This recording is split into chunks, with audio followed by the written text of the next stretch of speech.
Wellness Rhythm Show. Find your rhythm. Live your wellness. Y'all, here is a question I want you to sit with. And yes, I am aware of the irony in that phrase. How many hours today have you actually been sitting down? Right, and be honest, because the average American adult sits for approximately 9 to 10 hours per day, according to research published in the Annals of Internal Medicine. That is more time than most people sleep. 9 to 10 hours. And before anyone says, well, I go to the gym 3 times a week, researchers have a specific term for this. They call it the active couch potato problem. Exactly.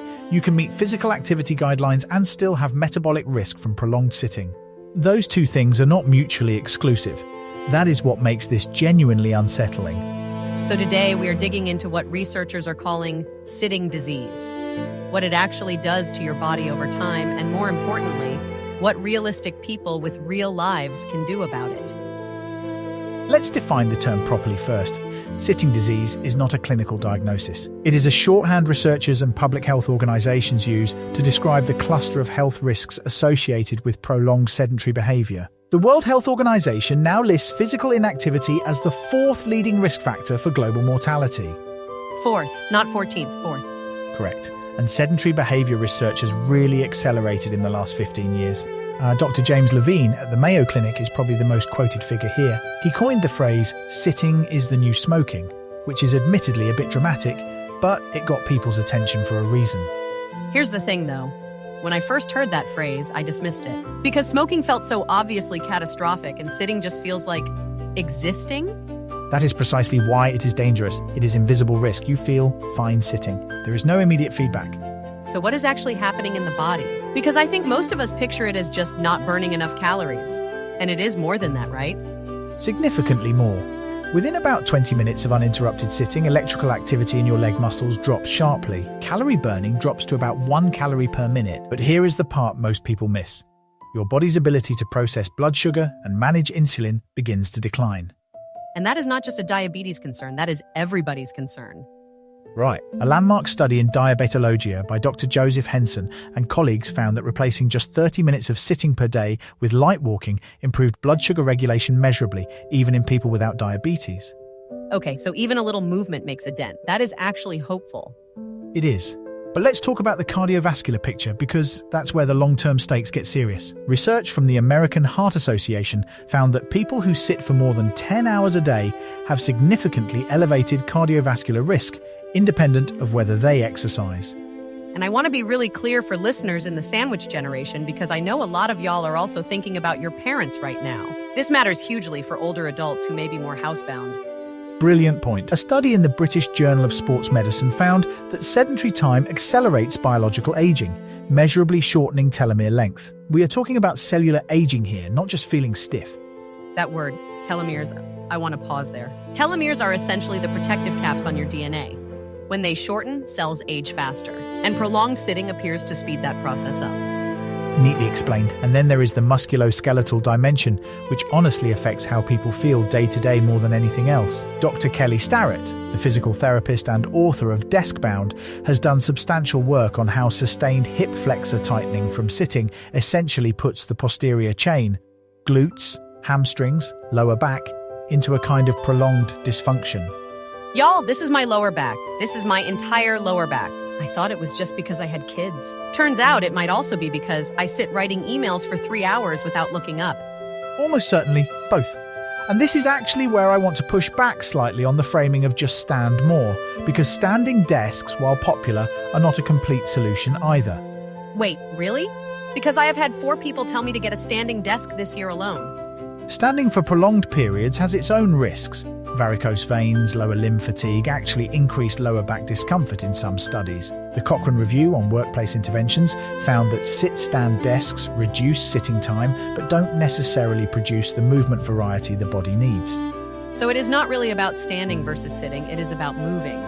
Movement, variety, and frequency, that is the key phrase. Researchers like Dr. Michael Deskovich, and more broadly the field of inactivity physiology, point to breaking up sitting with brief bouts of movement every 30 minutes as more metabolically beneficial than one long exercise session after 6 hours of continuous sitting.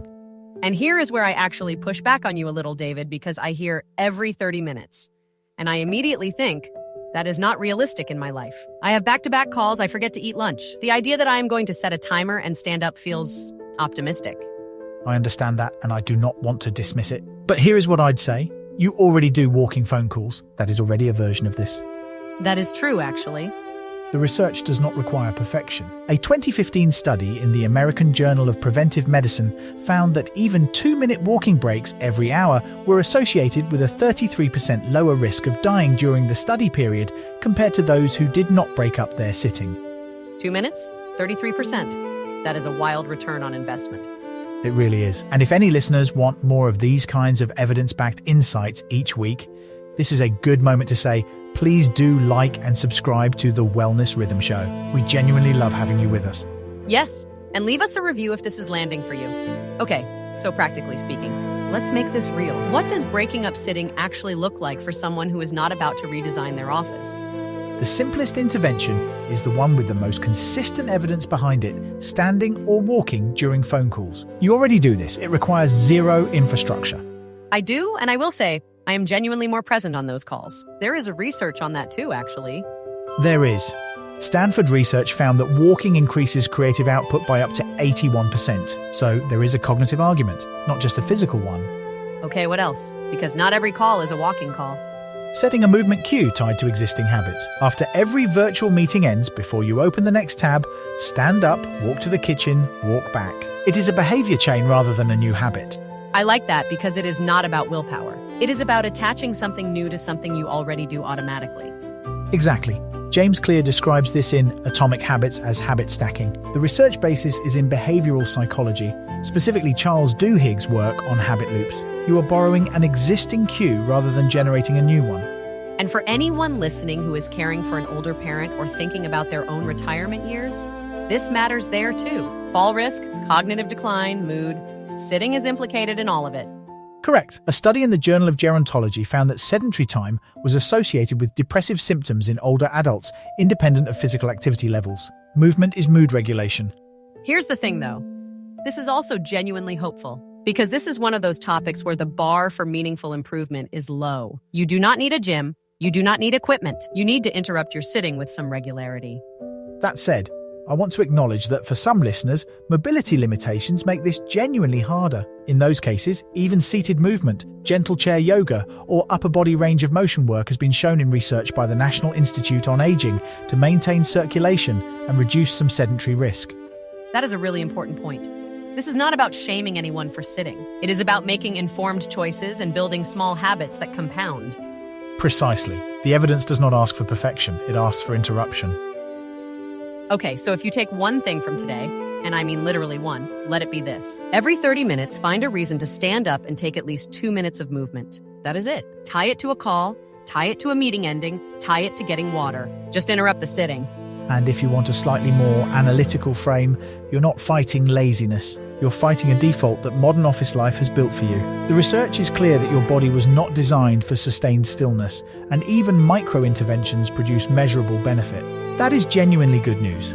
Y'all, we say it every time because we mean it. Small, consistent, imperfect action beats perfect intention every single time. Go move around, even right now, honestly. Yes, and do like and subscribe. We will be here when you get back from your walk. This show is part of the VoxCrea.ai system. If you want a show like this for your organization, without building it yourself, go to voxcrea.ai and request a sample episode.